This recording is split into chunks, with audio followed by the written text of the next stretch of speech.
Acompáñenme al libro de Génesis 38. Libro de Génesis capítulo 38. Aconteció 38 verso 1. Aconteció en aquel tiempo que Judá era uno de los hijos de Jacob, que hace parte de las tribus de Israel. Se apartó de sus hermanos y se fue a un varón adulamita que se llamaba Hira, y vio allí Judá la hija de un hombre cananeo, el cual se llamaba Súa, y la tomó y se llegó a ella, la formó parte de su descendencia. Y dice que vio y concibió y dio a luz, y esta mujer tuvo 3 hijos. El primer hijo se llamó Ere, el segundo se llamó Onam, segundo hijo, y el tercer hijo se llamó Sela, que era el más pequeño. Su mujer muere, queda viudo y ve escoge a su hijo mayor porque los judíos le daban prelación a los primogénitos. Es decir, el hijo primogénito ni siquiera la mujer, sino el hijo varón. Lógicamente que hoy ha cambiado las cosas, pero en esta cultura judía, sobre todo en ese tiempo, se le daba prelación al hijo mayor, a él. Y esa descendencia es la que marcaba una pauta para que ustedes tengan un entendimiento mayor. Mire lo que voy a explicar. No lo estoy leyendo, solamente muy rápido lo explico de una manera entendible. Y dice la Biblia que esta mujer Tamar, escogen una mujer para su hijo Entonces Judá va a tener una importancia sobre la generación de su primogénito.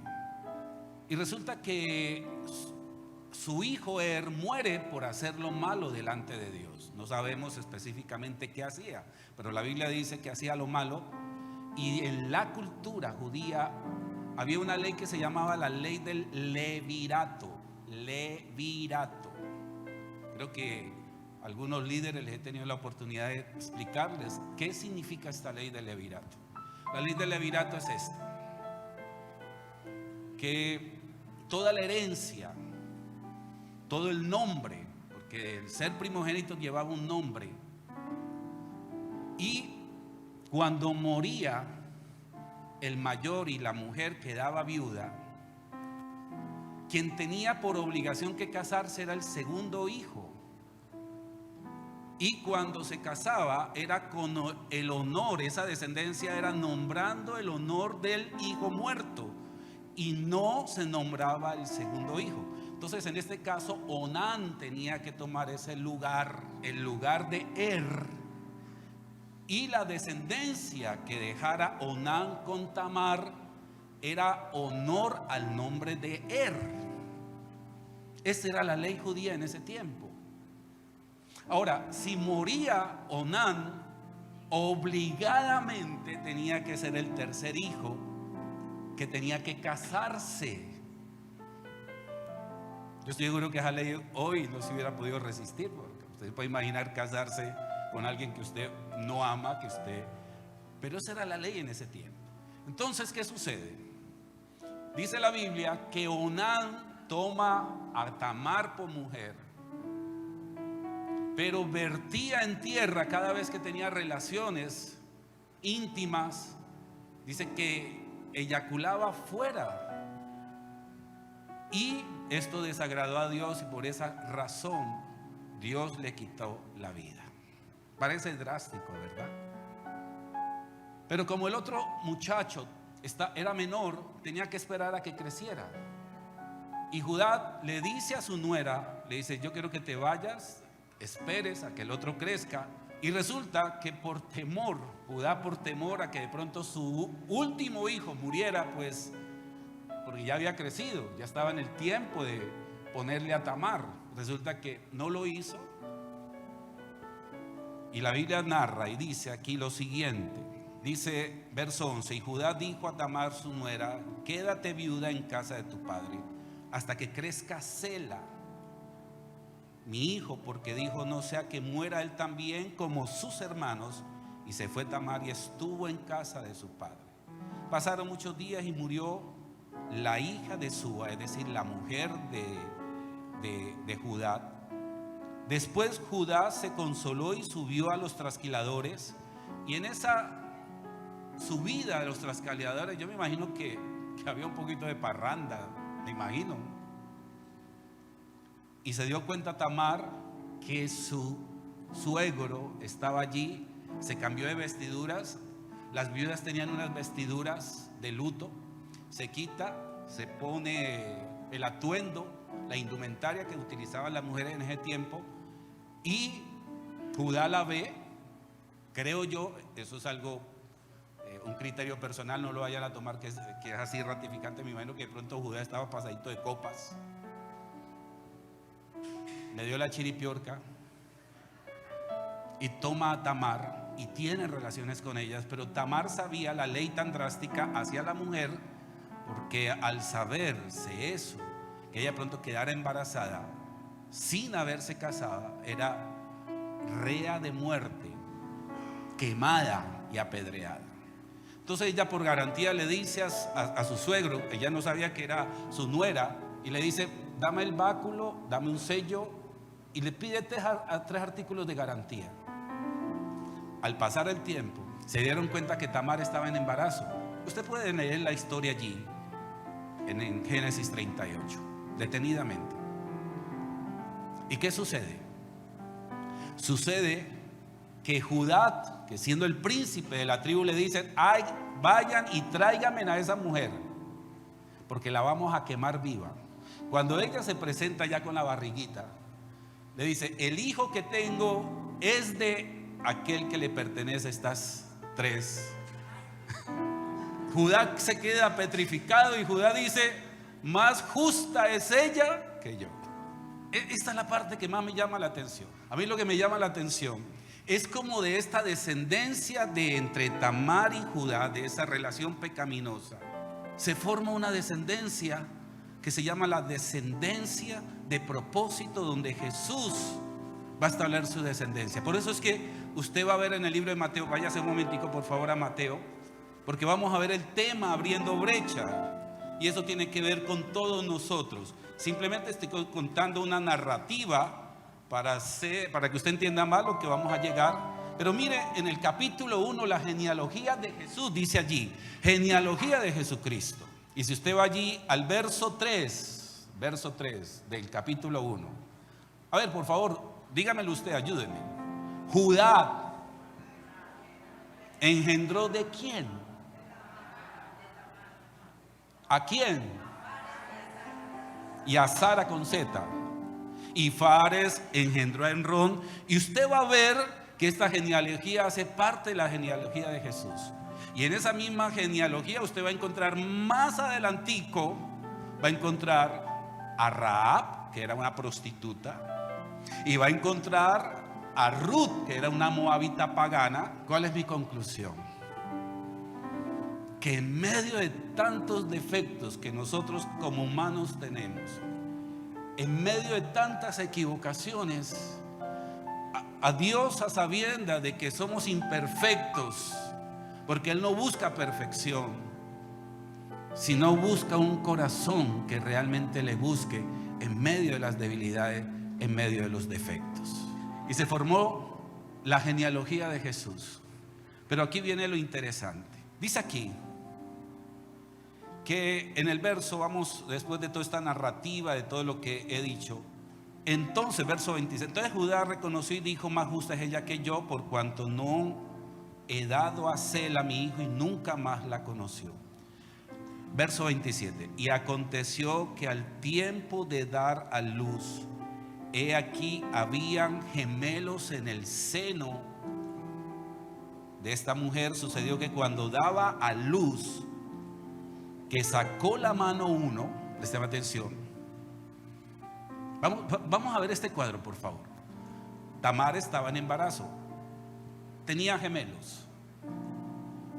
Comenzó a haber una batalla interna en esa barriga.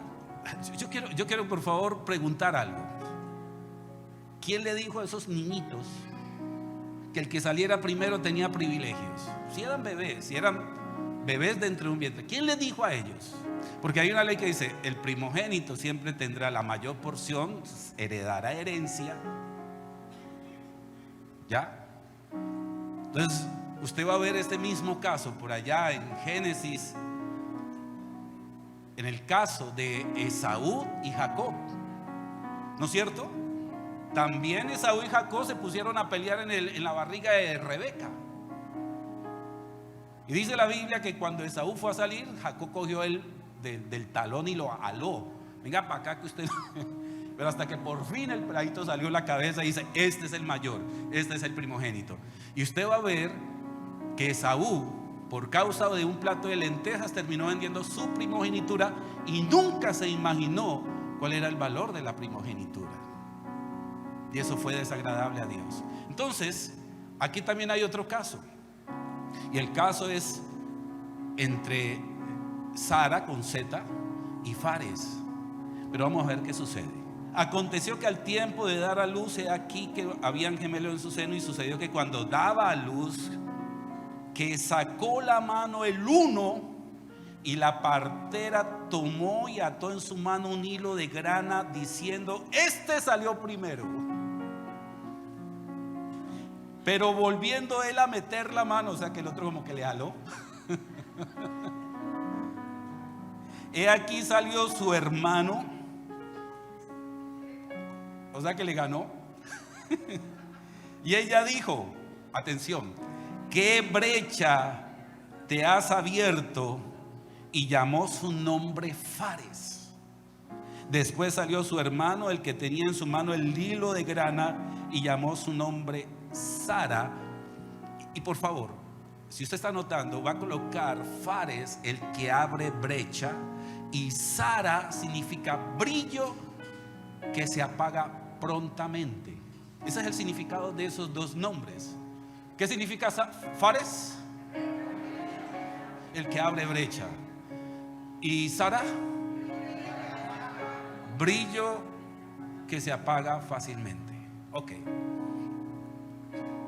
La pregunta es: usted y yo, ¿de qué generación deberíamos de ser? De esos que brillan, pero que su brillo es muy espúreo. De esos que por un tiempo brillan mucho, pero que al final terminan apagándose. O de esos que les toca vivir en medio donde no hay nada, pero que hay algo interno, hay una naturaleza que donde está Él, Dios le acompaña. Y aunque todas las puertas se cierren y usted vea todo cerrado, sabe que Dios en su momento oportuno las abre. Bueno, vamos a comenzar a desarrollar esta parte, porque lo que me llama la atención es del nacimiento. Y yo quiero decirles a todos los presentes, para que usted entienda un poco más. Mire, la vida cristiana no es una moda. El cristianismo no es una moda. El cristianismo no es una religión más de tantas que hay. La vida cristiana es esto, es un milagro sobrenatural. Yo quiero que por favor usted que está allí sentado, yo que estoy aquí parado, entendamos la importancia de por qué usted viene a este lugar, por qué usted está aquí. Usted no está aquí porque los pastores o los líderes prediquen bonito, porque cada vez que voy allá me siento bien. No, ese no es el objetivo. El objetivo es que toda la raza humana estaba muerta. Y por eso Pablo hace referencia y dice específicamente: Él me dio vida cuando yo estaba muerto en delitos y pecados. ¿Cuántas personas en este momento están sentadas en un escritorio con muchos éxitos, con una cantidad de títulos en la parte de atrás, con una cantidad de reconocimientos, magíster en esto, doctorado en esto? Pero quiero decirle eso: ni esa brillantez que pueden tener podrán obtener la vida eterna, porque la vida eterna no depende de lo que yo hago, de lo que yo soy. Toda persona, por más brillante, educado, próspero, necesita algo que se llama el nuevo nacimiento. Nacer de nuevo. Pero la Biblia dice, fuimos renacidos. Dice primera de Pedro capítulo 1 verso 23. Fuimos renacidos por la palabra de Dios que vive y permanece para siempre. Y por eso Nicodemo, siendo un religioso, en el capítulo 3 del libro de Juan, Nicodemo que se enfrenta a Jesús, y Jesús le dice, ¿sabes, Nicodemo, que a pesar de que tú lees la Torá, que tú eres un religioso, egregio, muy nombrado, pero yo te quiero decir, Nicodemo, que necesitas nacer de nuevo? ¿Y sabes qué dice Nicodemo? ¿Cómo así, Señor? O sea, que tengo que volver a rajar la barriga de mi mamá y coger y abrir y meterme en ese saco y volverme a meter. Y Jesús le dice, si no naces del espíritu y del agua, no puedes ver el reino de Dios. Mi querido amigo, amiga, la vida cristiana no es cambio de religión. Usted y yo que estoy aquí parado, porque yo me incluyo ahí, ¿usted es consciente que ha nacido de nuevo? Ahora, yo quiero que usted esa respuesta no me la diga ahorita. Es bueno uno hacerse esa pregunta a solas. Yo quiero que usted haga esta operación. Señor, ¿tú crees que yo he nacido de nuevo? Porque es que nacer de nuevo es desaprender lo aprendido para volver a aprender. Volverlo a repetir. ¿Qué es nacer de nuevo? ¿Sí o no que el Señor dice que tenemos que volvernos como niños? ¿Y usted sabía que el niño no sabe nada? ¿O no? ¿Usted sabe cómo el niño va a la escuela? Yo lo digo por mi nieta que yo soy feliz llevando a mi nieta al colegio. Yo la llevo al colegio. Yo soy feliz llevándola porque hablo con ella y yo le digo, mami, ¿qué vistes hoy? Mientras, pues abuelo, está esto. Abuelo, ¿por qué tú me preguntas tanto? Pues porque quiero saber qué vistes. Pero es que ella lo habla como con esa inocencia y por eso me gozo. Pero es que cada vez que yo hablo con ella, digo, así tenemos que ser nosotros, con deseo siempre de aprender.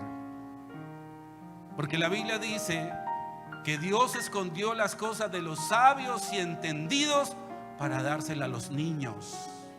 Y volver a nacer es eso. A mí lo que me gusta de todo eso es que yo digo, Señor, cuando uno nace debe de ser así.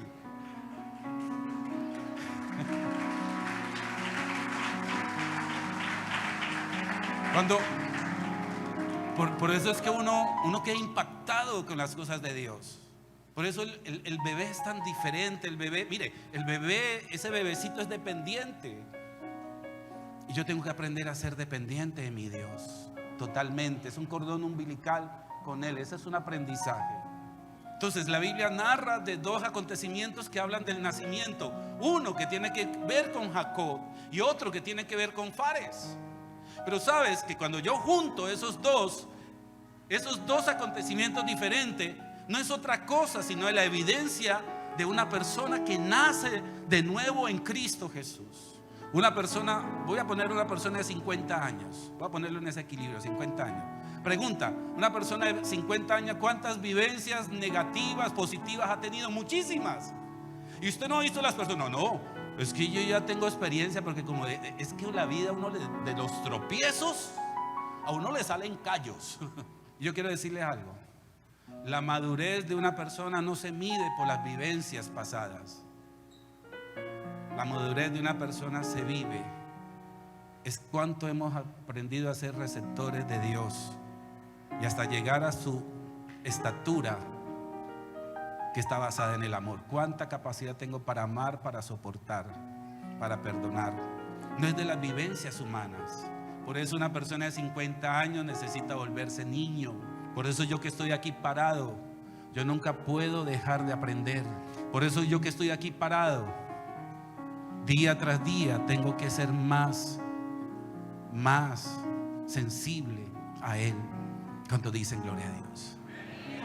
Diga conmigo, el nuevo nacimiento es el primer milagro que Dios hace conmigo. Porque ese hombre que tiene 50 años, esa mujer que tiene 50 años, viene con unas características, no sé, de pronto desconfianza, Yo no sé cuántas relaciones fracasadas tuvo en el tiempo atrás, no sé cuántas situaciones vivió en su infancia, marcaron sus vidas. Entonces cuando llega aquí a la iglesia, llegamos con una cantidad de cosas. Yo siempre he dicho, ese que llega a la iglesia, ese no es usted ni ese fui yo. Ese que llega allí está lleno de un caparazón de odio, de resentimiento, bueno, de vivencias terribles. Y lo primero que Dios hace con usted y conmigo es algo sobrenatural: nacer de nuevo. El día que usted recibió a Jesús, el día que usted, porque es que ese día usted no tenía presupuestado ser cristiano. Ese día estoy seguro que usted se despertó como un día más en su vida. Ese día usted se levantó, se bañó, pero por allí en la tarde se atravesó con un amigo, con un familiar, con alguien que se le sentó allí, le habló de Jesús. A Dios le plació mirarte a ti como me miró a mí, y estaba viendo tu desecho, tu imperfección, tu orgullo, tu altivez, no sé qué más cosas. Y mientras el otro te hablaba, Dios hizo algo milagroso, te dio vida cuando estabas muerta y muerto en delitos y pecado. Y Dios no te condenaba porque estabas ya condenado en la eternidad. Pero en ese instante, en ese momento, su gracia, no sé qué pasó contigo como pasó conmigo. Al otro día que me desperté, vi la vida diferente. Y yo no explicaba, aún más, no tengo ni palabras hasta el día de hoy, qué pasó conmigo. Si alguno está en Cristo, nueva criatura es. Las cosas viejas pasaron y Dios hace cosas nuevas.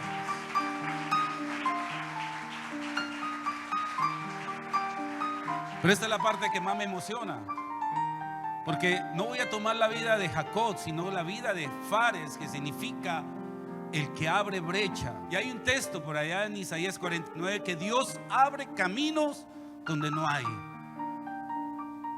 Dios hace sendas donde no existe. ¿Sabes qué significa eso? Abrir brecha.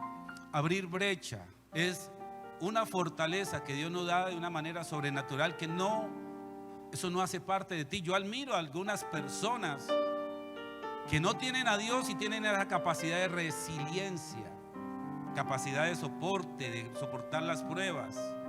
Hay gente que no es cristiana y tiene esa capacidad, pero la gran mayoría somos débiles, somos cobardes, vivimos todo, es un panorama de derrota. ¿Cuántas veces hemos dicho no soy capaz, no puedo, me doy por vencido? ¿Sabes qué es lo que me gusta de Fares? Que de una manera milagrosa, en medio de la debilidad y donde no hay nada que hacer, y usted tiene que estar convencido de esto o convencida, es que en el momento más allí, más oscuro, donde no hay nada que hacer, yo no sé, se abre la puerta. Y voy a decir esto, y usted lo va a creer: si hay solución a su problema, por más grande que sea.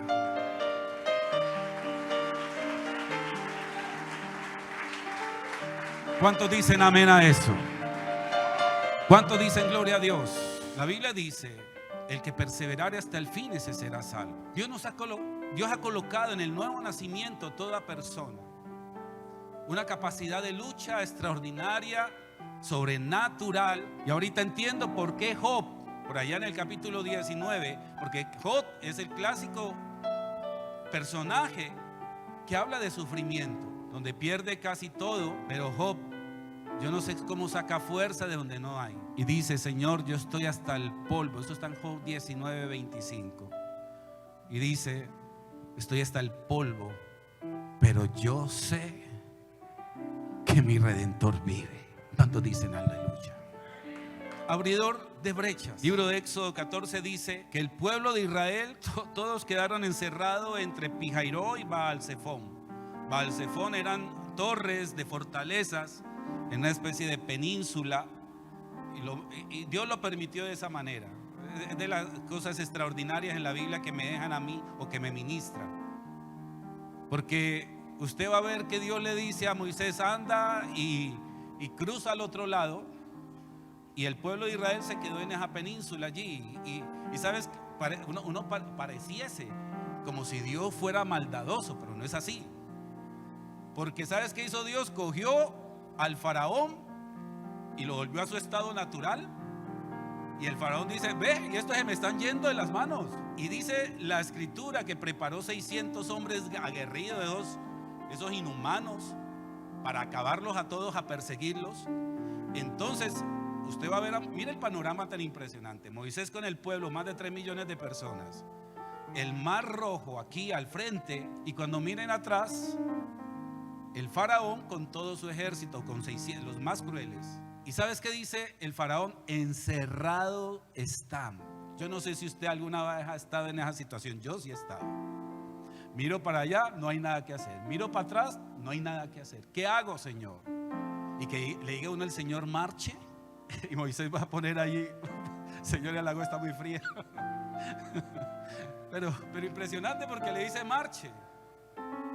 Y a mí lo que me llama la atención es que el momento que toman esa decisión, cuando están encerrados, porque es que hay algo especial, es que hay una nube de fuego sobre ellos, y en el momento las aguas del mar se comienzan a ponerse a un lado.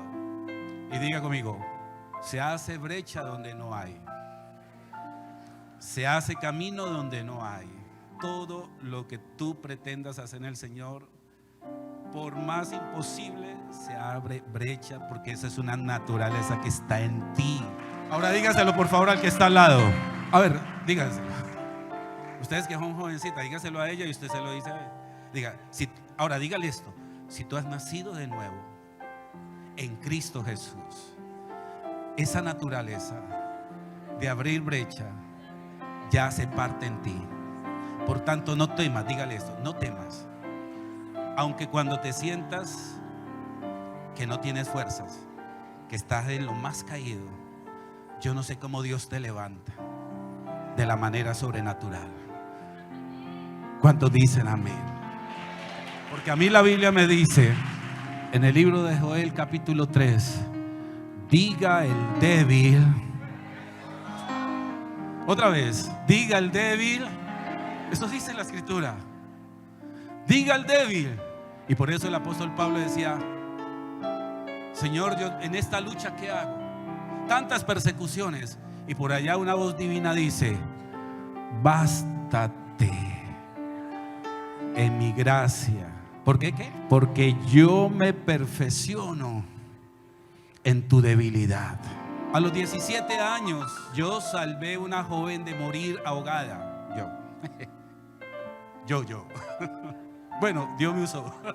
Estaba en un río hondo, y ahí se habían ahogado varios. Yo estaba yo ya me estaba saliendo, y la familia mía invitó a una muchacha, no sabía nadar, y a la muchacha le dio por tirarse ahí.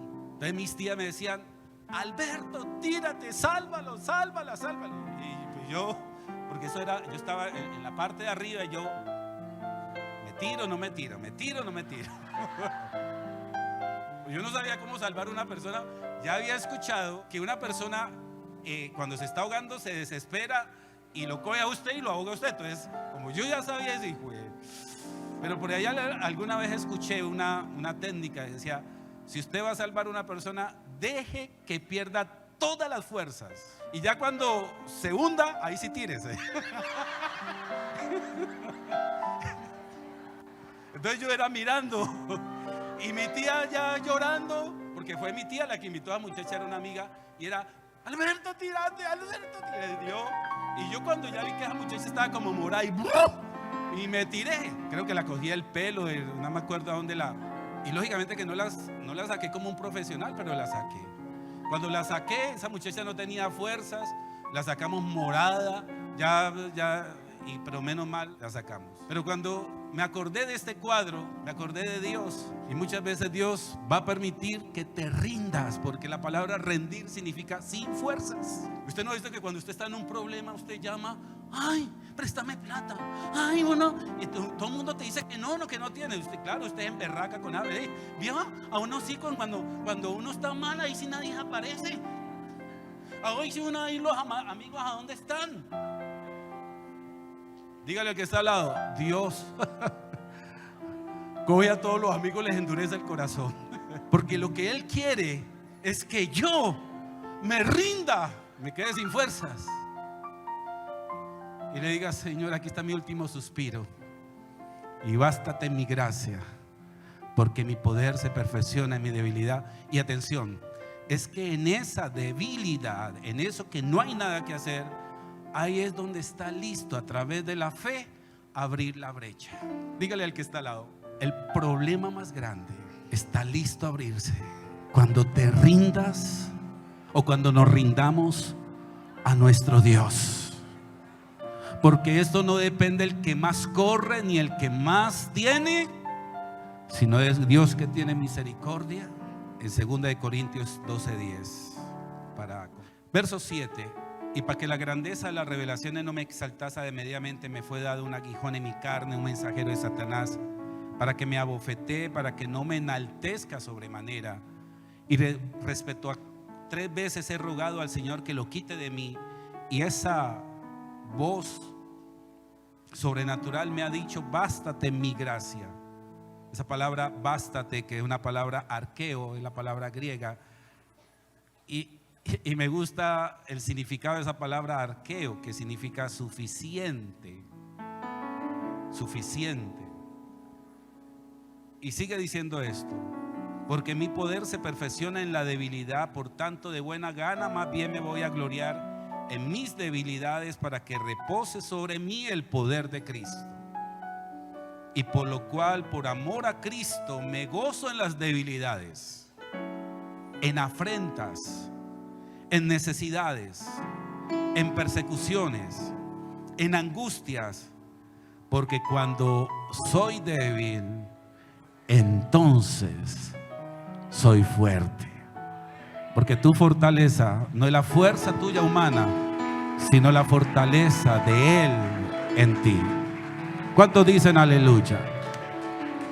Por eso usted va a ver en el libro de los Hechos de los Apóstoles, dice: recibiréis poder cuando haya venido sobre vosotros el Espíritu Santo, y me seréis testigos. La palabra testigo allí significa mártir.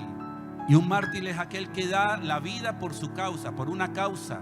Usted va a ver la palabra martus, que es testigo. Y usted va a ver un Pedro, un Juan, un Jacob, que antes de que viniera el Espíritu Santo eran cobardes.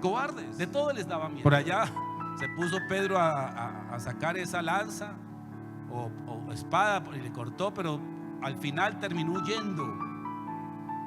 Y dice la Biblia que dejaron a Jesús solo. Y cuando resucitó, era tanta la persecución que se metieron todos en una casa ahí atemorizados. Yo pienso que a las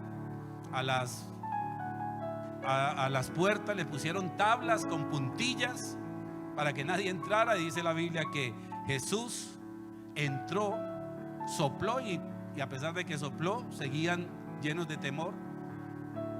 Pero cuando recibieron el poder del Espíritu Santo, se llenaron de valentía. Y sabes que en estos tiempos tan difíciles se necesita una iglesia que abra brecha.